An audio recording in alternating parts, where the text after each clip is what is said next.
Hello everyone, it is Joe here from Omnipoke, the channel that brings you guys everything Pokemon. If you're looking for PTCGO codes, including the stuff from Battle Styles, make sure you go ahead and check out the Potown store. You can get a 5% discount on your orders using that code Omnipoke.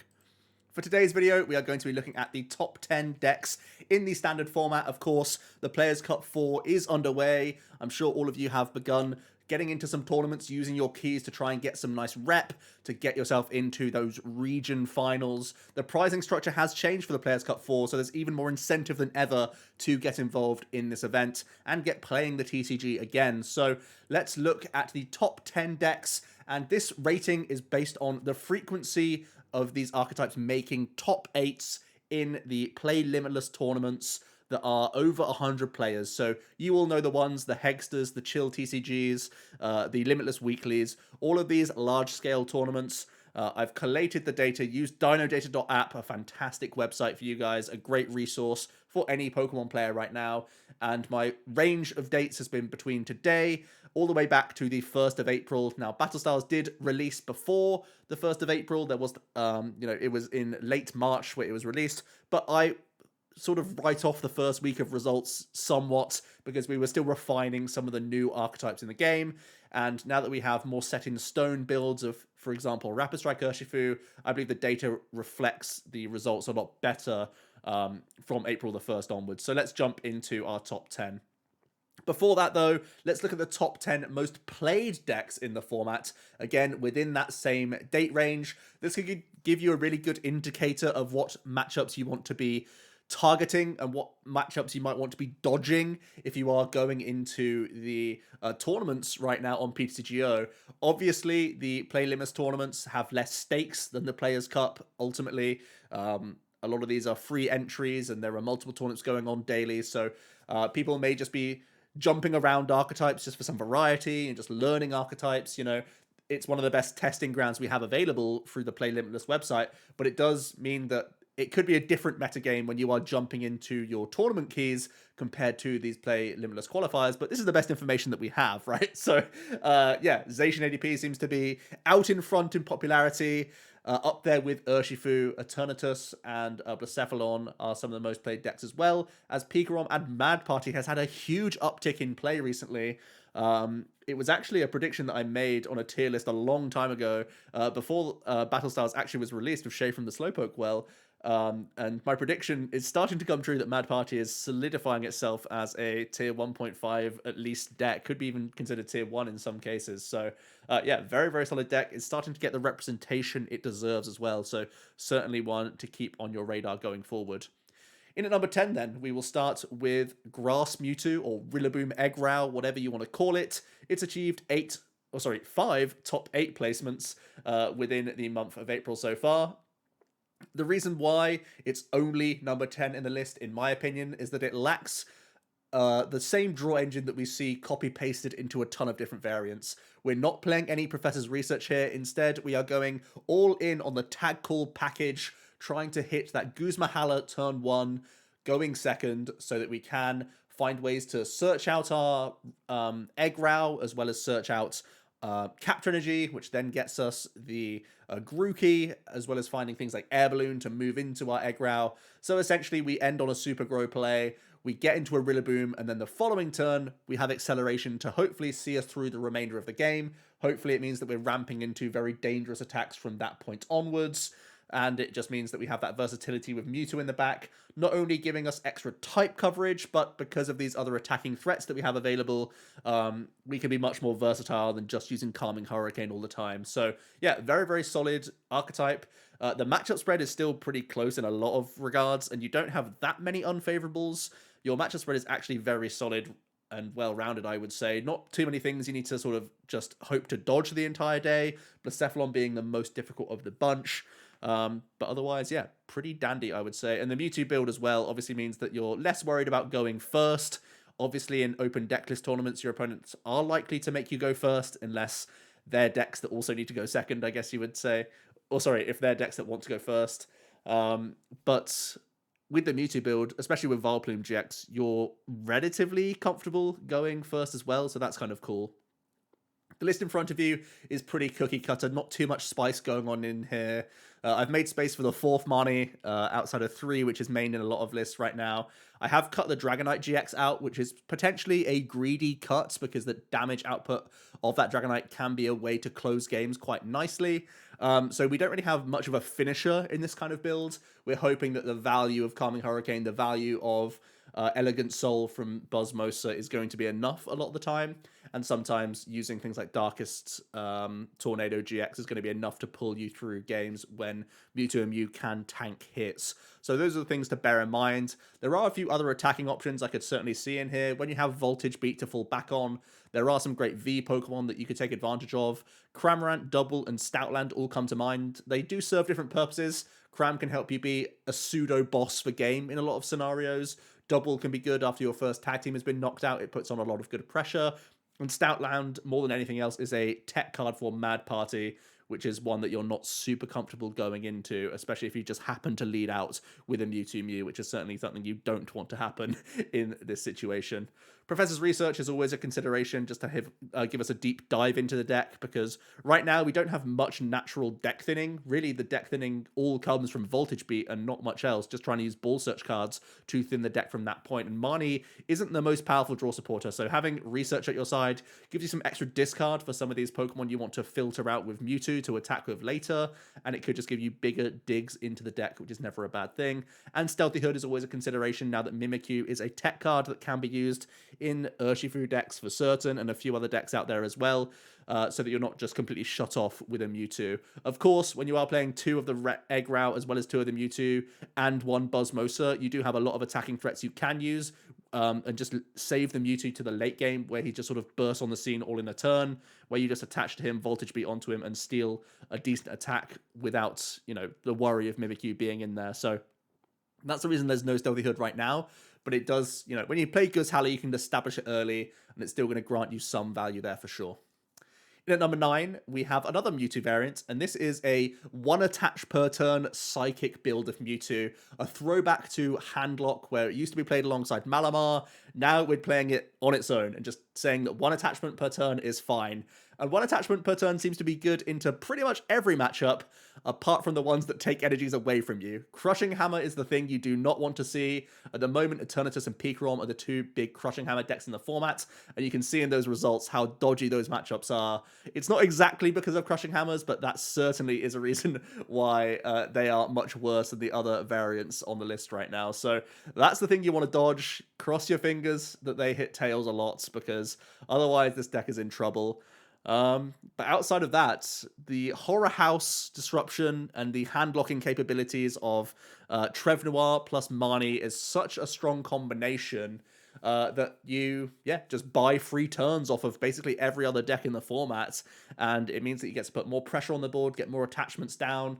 Whenever your initial Mewtwo does tank hits, you can then tag switch off to new things, retreat out of there, and get another big Mewtwo out of nowhere, completely built up, copying some great attacks. So this is a really dangerous deck to play against, because it just makes the opponent play with like 1 or 2 cards, and eventually they will whiff, and it gives you the emphasis on just pulling way ahead. So here is the list. I think a lot of people actually have streamlined this quite quickly.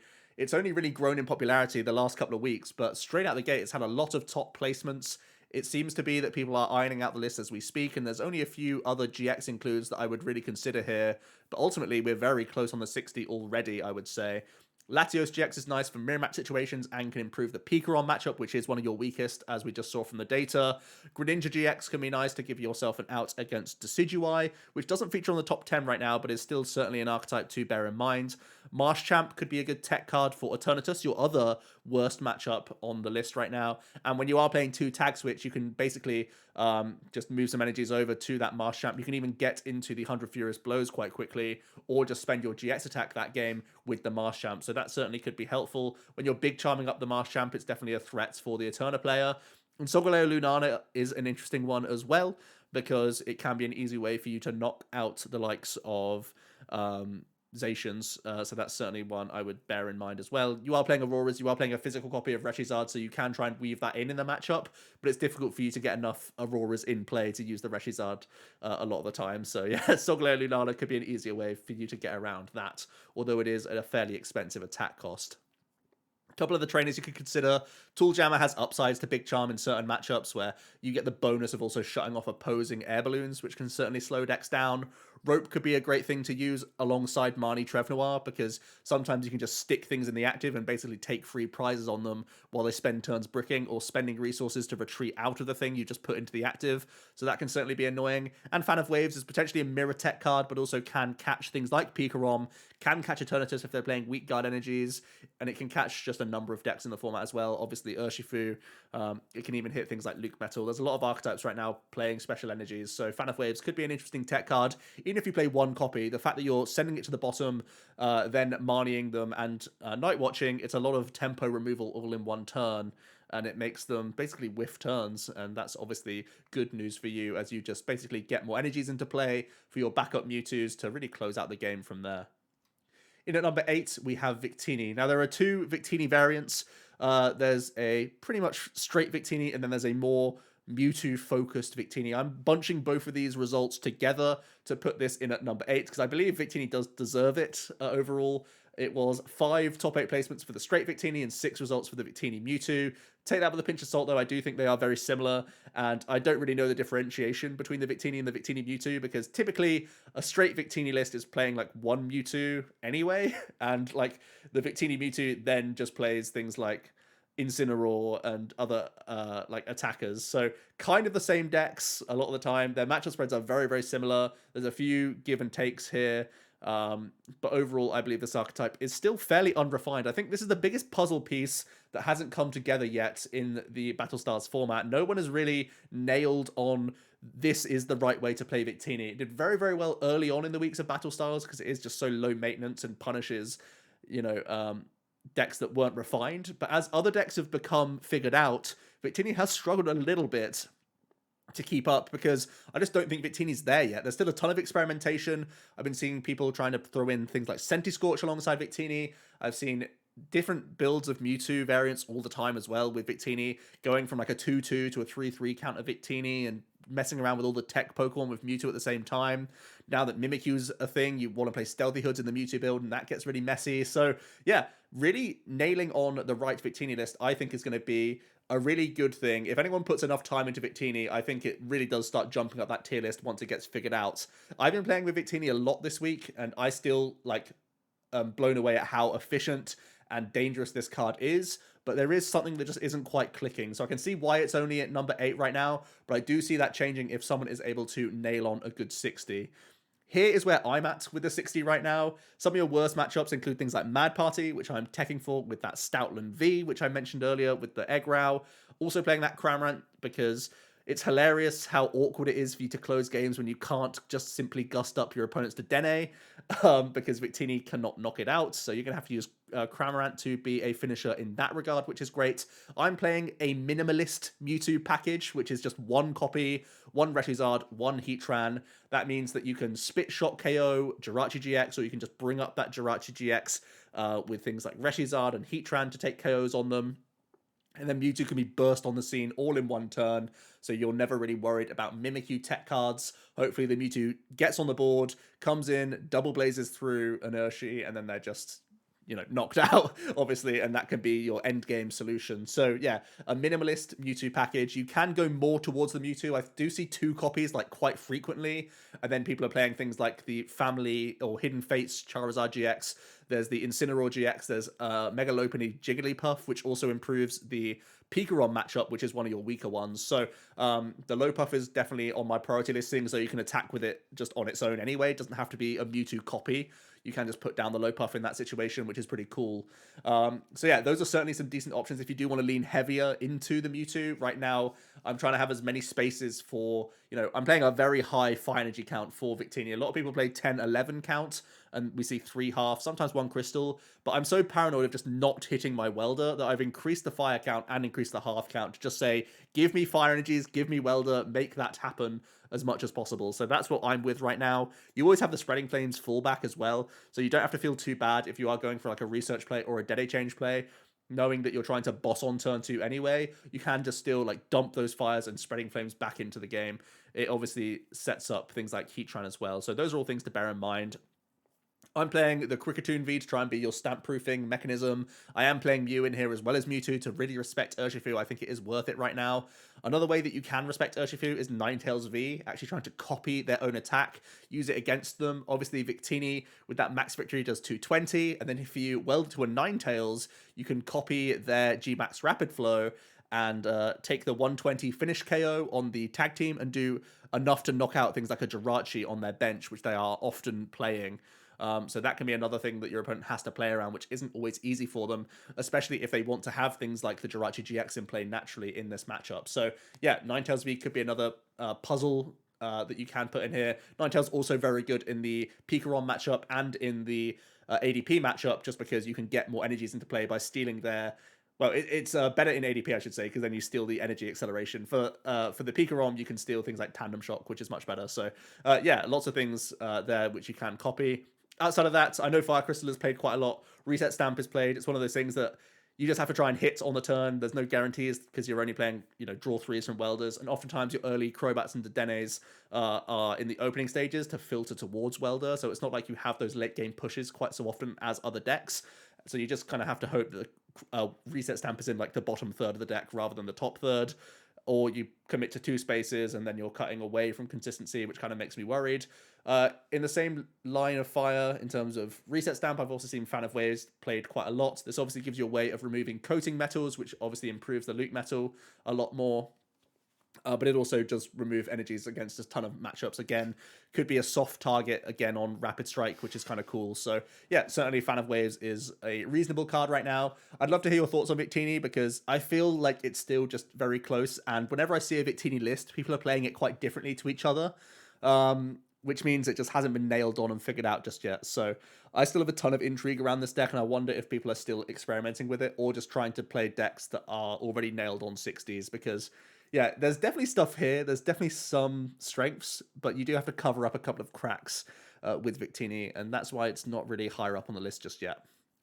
In at number 7, we have Tempozard / Blacephalon.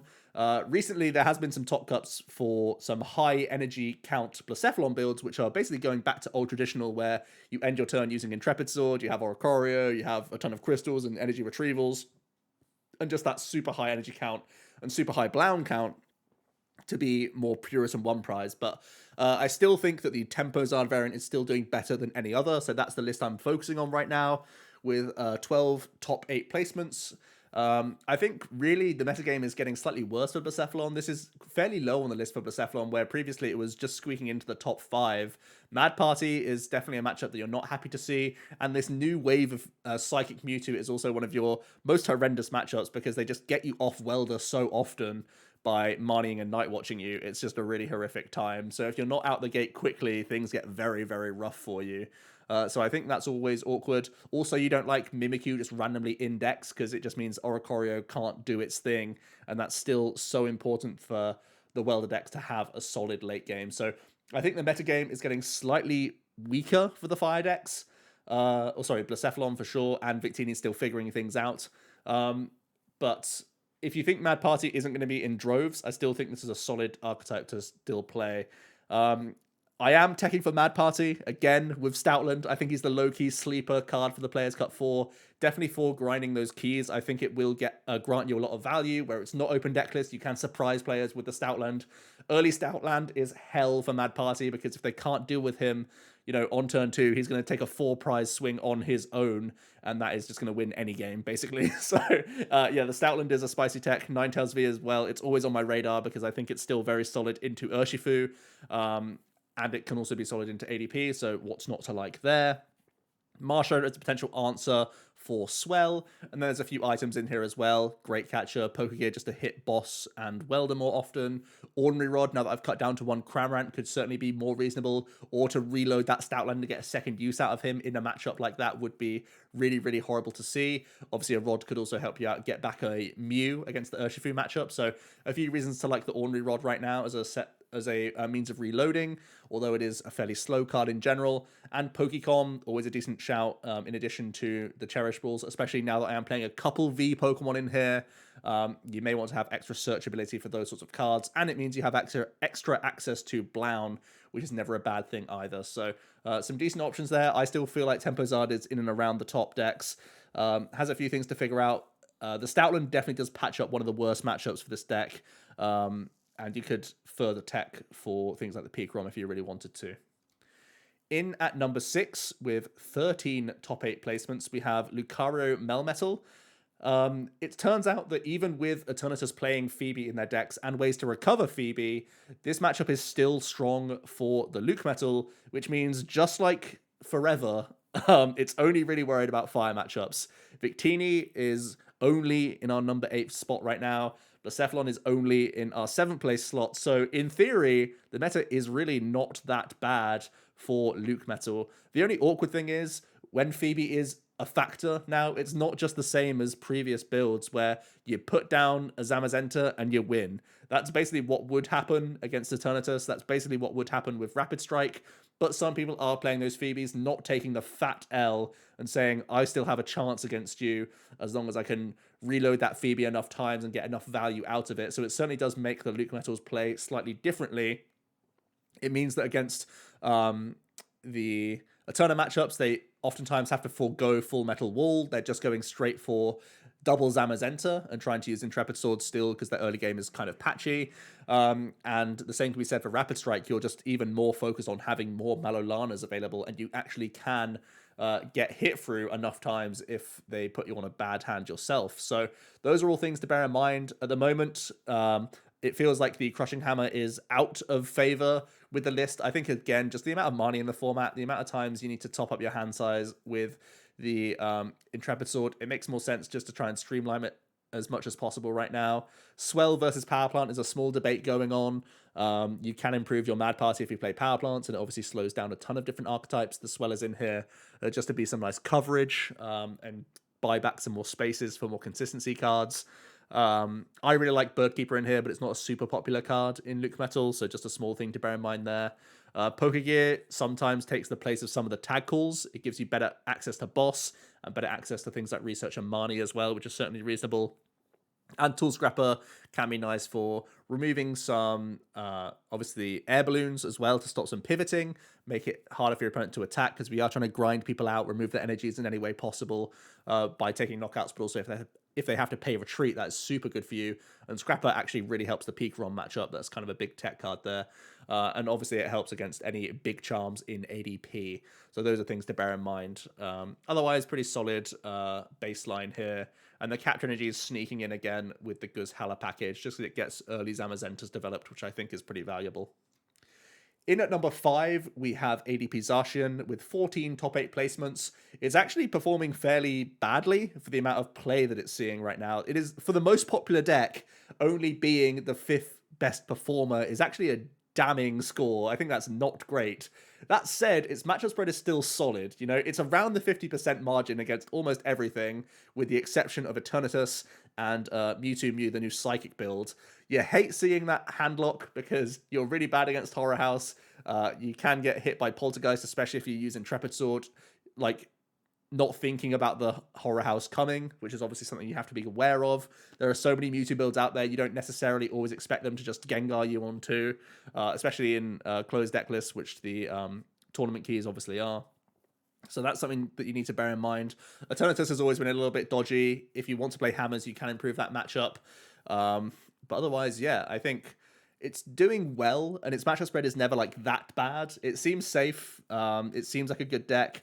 There are a few tech cards you might want to consider, so we'll get into that now on the list, because sorry to disappoint you guys, I love playing ADP. It's like my favorite deck in the format for sure. So yeah, I always am experimenting with this and trying to make ways to make this the best deck possible. At the moment, I've gone back to double Marnie. I think it's still good with the amount of Welder decks that are around. I have previously been playing Skylar, which is certainly still a reasonable card, by the way. It can grant you access to Rope, to Rusted Sword, to Great Catcher. In the early game, it can help you piece together Sorcerer or E-Switch or whatever combo piece that you do need. But at the moment, I'm just going for double Marnie for more hand disruption. Aegislash could be in here if you want to respect Decidueye. Mew's in here if you want to respect the Rapid Strike, which is certainly reasonable. It's a matchup that is below 50-50, so you might want to bump up those numbers a little bit by having the Mew in there. Because, of course, you do go fishing with Crobats and Denes quite a lot, especially if you are the player going second and you feel like you need to go and push for that GX attack turn 1. It could be a consideration for sure. Outside of that, Reset Stamp, especially if you are playing Marnie, the Skylar makes a lot of sense. EXP Share could be in here as well. It's always a nice feeling if you get knocked out with Ultra Creation and you have that EXP Share already developed in the back. It means that you can much more easily get into your Brave Blade and not be worried about the ADP. You almost expect it to be a sacrifice at this point in some matchups.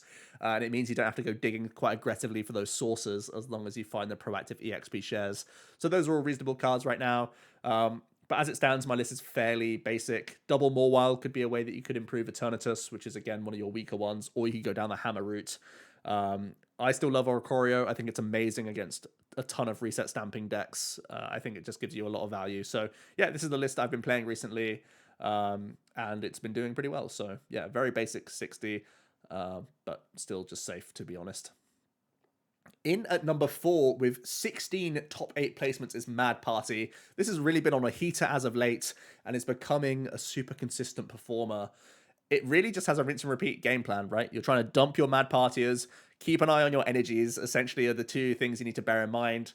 You need to Giovanni's Exile at some points, but you really just have to manage resources a lot of the time. That's the only real puzzle that you have to bear in mind with Mad Party, because matchup-wise, you're pretty okay into a lot of things. Now, having an awkward Eterna and an awkward ADP doesn't sound great. Really, Eternatus is difficult because of the amount of resources that it causes. Oftentimes, you actually run out of attachments against Eternatus. So that's something that you really have to be cautious of and be aware of, not only the prize race, but also the fact that they can, you know, just have too many hit points for you to get through. So do bear that in mind. Obviously, Eternatus is upping their Zigzagoon count as of late, which makes things even more scary, and they pay Power Plant. So Eternatus, you can see why it's a little bit negative. ADP, they always have that win percentage by just hitting their turn 2 GX on you, and you can't get through them, or you can't hit that escape rope, or you can't hit that Great Catcher to take at least a 2 prize knockout to maintain things.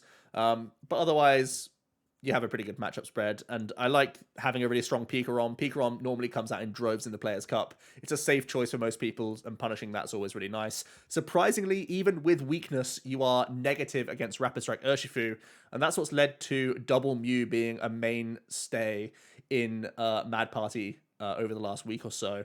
So yeah, that's why you're seeing the second copy in the list right now, just to really keep the Urshifu at 1 prize per turn, 2 prizes at most if you can't exile things away and you need to Dede Change and Crobat in the opening stages, which is often what you do go for. Outside of that, Marshadow can be a nice way to have level ball / quick ballable means of getting out of Power Plant lock from Eternatus. Roxy can provide an extra draw support for you. Ornery Rod, if you want to play only one Mew, you can play the Rod instead, which gives you a bit of extra leeway to really dig aggressively in the opening stages and get rid of potentially too many Mad Partiers to take a big KO, and then you Rod them back in for the later stages. Pokecom instead, or in addition to things like Incense, certainly can be reasonable for additional Crobat and Dedenne outs. And Chaotic Swell, similar to Marshadow, can be a stadium removal that can also give you some protection against Power Plants, not only in the opening stages, but also late game as well. If it gobbles up a Swell, that's always good news for you. So you're not just losing to like Stamps and Marnies and that sort of thing. So yeah, the Mad Party deck is solidifying itself with a pretty strong matchup spread. Still a little bit worried about ADP and Eterna, which are popular archetypes for sure. So do be careful playing Mad Party, but other than that, yeah, seems like a very solid deck. And if you want to improve that Eterna matchup, unironically, the 4th Triple Excel might actually be worthwhile. I have tested it, it's been fine. and it gives you, again, extra leeway just to dig deeper is never a bad thing. You don't have to always be scratching your head, quick balling for like Orangaroos immediately, hoping to protect things, because obviously the wisdom can still go haywire if you just draw into like another bad card that you don't want to discard, like a boss or an energy or a power pad, those sorts of things. That can get you into a bit of trouble. So yeah, aggro 4 energy lets you play the deck even more sort of carefree, which is kind of cool. In at number 3, we have Pikachu and Zekrom with 16 top 8 placements. Now, its matchup spread is kind of puzzling because Mad Party is, again, like I said, really on a heater right now. And Urshifu is one of the strongest decks. We haven't even talked about it yet, so it's certainly high on our list. So you have some bad matchups. You can't really easily tech for these things either. So Pikarom is just hanging on in there in at number 3 because it still has a really consistent game plan, and it always has that late game disruption element on its side. You basically never run out of attacking presence. You have some high roll moments where you just put your chips in the middle and throw 6 energies onto a Mewtwo or onto a Pikarom and try and get that tag bolt off as well. But also you just have Stamp Choo Choo to fall back on. So yeah, you have a decent matchup spread. You love seeing Welder decks. Those are some of your favorites that you are trying to pick off all the time. You're also pretty good into the new wave of Mewtwo, the Horror Energy Mewtwo. That's interesting to see. Because obviously you could be the one bossing first, or you could be building up Bolton could be building up Mewtwo on the back, which then lets you get the first hit in on their Mewtwo, forces them to put things like Jirachi GX down, which is not really a bad thing for you because it's an easy thing to pick off with Bolton and with Choo Choo as well. So yeah, these are all good points in your favor, really, for the Pikarom. And again, a couple of dodges here and there. Again, it's not super easy to tech for these cards like Urshifu. So things to bear in mind, but in general, everyone knows what they're doing with Pikarom at this point, and the list is basically ironed on. And really the only thing that I like doing is playing Fan of Waves over Yell Grunt. Also, the new edition of Stealthy Hood is really just respecting Mimikyu. If you don't respect Mimikyu as a tech card, you can cut the hoods altogether for more consistency. A second Yell Grunt, an additional Yell Grunt, a Radar, an extra Speed Lightning Energy, an extra Bolton. These are all reasonable additions. Or you can go to the tag switch route, which essentially is similar to the likes of the Welder builds and the Rao Egg builds, where you can say, well, I can't get hit by Mimikyu if I just make a Mewtwo out of nowhere, which is essentially putting it into play, attaching to it for turn, tag switching onto a Mewtwo, and getting a big burst of damage, tag bolting onto a Urshifu for a big KO. That would be the main swing turn that you're trying to buy out of the Urshi player. So that could be an alternative route. Typically, though, the deck tries to plod along with Electrify, and that's why the hoods are in here, because you can develop that Mewtwo, hood it, you know it's safe, and it will be getting its value into Urshifu. Even though you're not one-shotting them or whatever without using that tag bolt, you are getting a lot of value. You're forcing, again, the easy prizes of Jirachi GX into play, which you can obviously deal with fairly easily with Tandem Shock and the likes. So yeah, very interesting archetype. Still doing quite well despite having a couple of main bad matchups in the game. So it just is a testament to how strong the archetype truly is. In at number 2, we have Eternatus with 19 top 8 placements. Surprisingly, it's still just doing pretty well. It's just trotting along, you know. Its matchup spread does have to dodge some things. You know, you're not happy seeing the Rapid Strike. It's obviously very popular. And there is that Zacian Luke Metal, which is still pretty dodgy for you. But yeah, I think basically you're just dodging Urshi, right? Your other matchups are super good. Like 60 to 70% in other matchups just shows that the power level of Eternatus is just like so high that it's crazy, you know? And yeah, it just means kind of keep your head down. Urshifu's a bad matchup. Take your L's where they lie and just beat everything else because you are super consistent at what you're doing in all these other fields. So yeah, that's kind of the approach that we've gone for here. We've even cut Weak Guard Energies from our list. I know it can be a card that you play. There are Giratinas out there. There are Fan of Waves out there. I'm not actually maining those cards in a lot of my lists right now. So you maybe can get away with Weak Guard Energies if you really want to. Sometimes you steal games against Urshifu, but I don't think it happens that often. So that's definitely something to bear in mind. Capture energy could be a slightly even greedier alternative in place of a basic energy here or there if you really want to. Additionally, energy spinner. I think I never go above 9 energy in Eternatus, and if I want to add more outs to energy, I would go spinners because then they're insta-playable for Crobat draws. Just a small thing there if you want to increase that count. Chaotic Swell could be used if you're not happy with the power plants and you just want to buy back a space, which is certainly reasonable. Spiritomb could be another one prize attacking option. At the moment, I've gone up to 3 zigzags to, again, respect that Mad Party and give yourself the chance of taking one-hit KOs, either just by getting 3 Zig Tantrums off, or by going, 1 Zigzagoon ping plus Derail can take KOs on Bunnelbees and that sort of thing, and make them go through 1 prizes and make their prize map pretty awkward.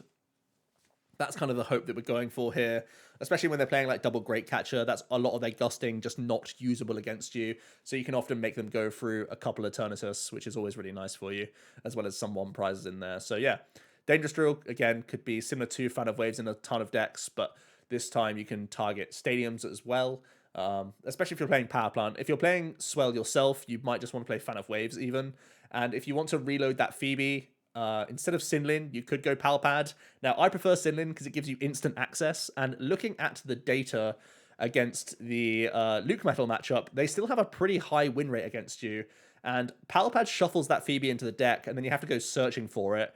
It may mean that you have to like research and Crobat to try and find that Phoebe the next turn, and it's not ideal for you. So I think getting that instant access back with the Sinlin makes the most sense, and just in general, Cynthia Caitlin's an additional draw card. So I think I prefer this to the Palpad. Obviously, Sinlin can be used in other matchups just to get back bosses' orders and stuff like that, which is never a bad thing either. So that's why I'm on the Sinlin train rather than the Palpad train. Most people play Pad though, so just do bear that in mind. It's a personal preference from me and what makes sense in my head, because the Palpad is just kind of hoping that they mana you back into the Phoebe or something like that, which is kind of a dodgy strat, I think. So yeah, and the data proves that. So yeah, but otherwise a pretty cookie cutter Eternatus overall.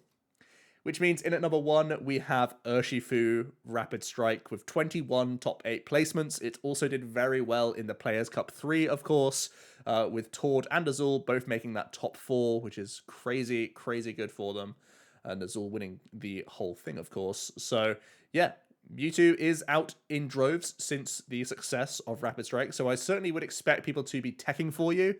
But the power, the speed, the consistency of this archetype really is just starting to show and put it above the pack at the moment.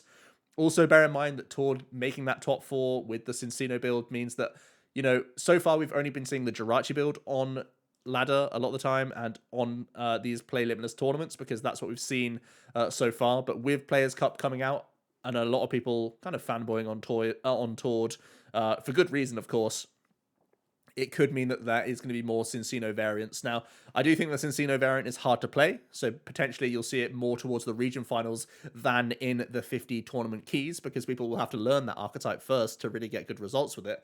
But that is a small footnote I wanted to say. So yeah, be aware of the amount of Mewtwo out there. There's Grass Mewtwo, there's the new Psychic 1 attach per turn Mewtwo out there, and the Luke Metal is obviously an awkward matchup because they remove your special energies, they wall you, they force you to have Phoebe, and really they just out-resource you in a lot of cases. So yeah, if you do want to respect that matchup a little bit more, you can play the Phoebe. Right now, I think the matchup is so poor, even with the inclusion of Phoebe, that I'm not playing it. Instead, I'm playing Cheryl, which I think is better in mirror match situations and is good into things like ADP that don't have a boss. They just hit into you and then you Cheryl and basically insta-win from that spot. There's a ton of matchups where you get value from that Cheryl. So I'm a fan of the Cheryl. It's in here for me. You can go ahead and change that into a Phoebe if you want to. Or if you want to play some more tech Pokemon, things like Mimikyu improves that Mewtwo matchup. Giratina is nice for stripping off energies, can be nice in mirror. Can be nice against actually Luke Metal, which is one of your harder matchups, because you can strip away coating metals and captures and that sort of thing to buy yourself some turns. Snorlax was included in Tord's Cincino build, but it could equally find its way into this list just to give yourself something tankier in those opening stages in the active to end your turn on, rather than Stellar Wish, which is just so fragile, and people often do Grinch early prizes against you, so it's something to bear in mind for sure. Outside of that, you could actually think about having a couple colorless energies in here. Tord showed us the way with capture being a thing for a potential to still use Gmax Rapid Flow and 100 Furious Blows, just to be an early turn 1 attachment, basically. Capture gets you more Pokemon into play. Obviously, developing Stellar Wish early or backup Urshis is never a bad thing. But Weak Guard could even be a one-of, just a double up on the Jirachi, basically, saying that if your Jirachi GX gets knocked out, you still have a Weak Guard in the deck, but you can attach onto an Urshifu. Now, it's awkward when you're trying to like Gale Frost a lot of the time, and fulfilling Gmax Rapid Flow means that you then discard the Weakness Guard energy, so there's not perfect synergy going on here, but it can be something just to forego a KO for a turn, and it means you can power up on the bench, you know, and makes you threatening, essentially, is the idea. So, yeah, otherwise, pretty simple list, very similar to Azul's list in the end. So, yeah, everyone is settling on a pretty solid 60 overall. So, that rounds out the top 10. And if there are any decks on this slide that you're considering, I do think they are reasonable. Decidueye is currently sitting outside the top 10, and it, you know, whenever it falls out of popularity, that's when it's a better time to play the deck, because people are choosing to cut their tech cards, so you can just Grinch people with that deep forest camo. ADP is only in at number 5 right now, so you have a lot of good matchups outside of that, so certainly something to bear in mind. Welder builds of Mewtwo, I believe it makes more sense to play Mewtwo in a package deal with Victini, because the power of Victini is just so strong, and it gives you good leeway when you are whiffing Welder. You can still be in the game, whereas the Mewtwo Welder box has to be hitting Welder into Welder into Welder, otherwise you're going to really start falling behind quite quickly. And at the same time, people are making a lot of tech includes right now for Mewtwo, which makes it kind of dodgy. You need to play hoods and all this other stuff, which does eat into your spaces. Orbeetle's an interesting one. It's been seeing a decent amount of play in online tournaments. Doesn't have the results to back it up just yet, but there is some nice power behind it. The constant spam of Cheryl, Malolana, Sinlin is really annoying to deal with all the Pokedolls as well, of course. Single Strike's been proven much worse than Rapid, so I think good luck to you if you are playing the Single Strike. It does have some consistency issues, but does have power behind it. A lot of people have been playing Dragapult builds, sometimes alongside Urshifu. I know that's Jack's pet deck, so I had to get it in here, but also it can be played alongside just Crushing Hammers and Disruption and that sort of thing. In general, you're just trying to hit a couple nice type coverages. Dragapult obviously covers your Psychic weakness quite well, and can give you max Phantom value into the Mad Party matchup and into just Mew in general. You can use max Phantom and Zigzagoon to take out their Mews quite easily to open up the door for Rapid Flow later down the line. And finally, the new wave of Green Zard has come back around, where you're trying to take advantage of Big Charm and Heat Fire Energies to give yourself a huge amount of hit points and just be this really annoying wall that sits there outraging into the opponent after doing early aggressive Double Blades and Flare Strikes to, again, make the game difficult for the opponent, because of course you can use Volk in those opening stages to Flare Starter, get a bunch of energies onto a Zard, and then make them go through a second one at some point in the game. It's a really awkward prize map for the opponent, and you have good typing to fall back on as well. The amount of hit points puts you in a good spot against Urshifu as well, just because it's so difficult for them to churn through you, and playing into Outrage is just super, super dangerous. So, yeah, I do think if more people played Green's Zard, it could even feature on this top 10, maybe on the higher side of things rather than the lower end. But yeah, I do think there is some power behind Green Zard as well, which has been interesting to figure out. Even in a Marnie meta, this is still starting to get things done. And we've actually seen, surprisingly, a good amount of Green's decks. There's been Green's Pult, there's been Green's Senti, and there's also been Green's Gengar Omastar. So Green is making a small resurgence. Not sure if it's just people being bored of the format and wanting a change, or having a last ride with Greens now that rotation's been announced. Who knows? But yeah, the Zard is doing quite well right now, so it's definitely one I have my eye on. Thanks so much for watching, guys. Good luck with your tournament keys. I'll be doing another video talking actually about the mentality you need to have to, and a little bit of tips and tricks if you want to do well in Players Cup 4. So stick around for that. Hopefully it'll be a good watch. I hope you did enjoy today's video, and I will be back tomorrow for another one. So see you there. Cheers.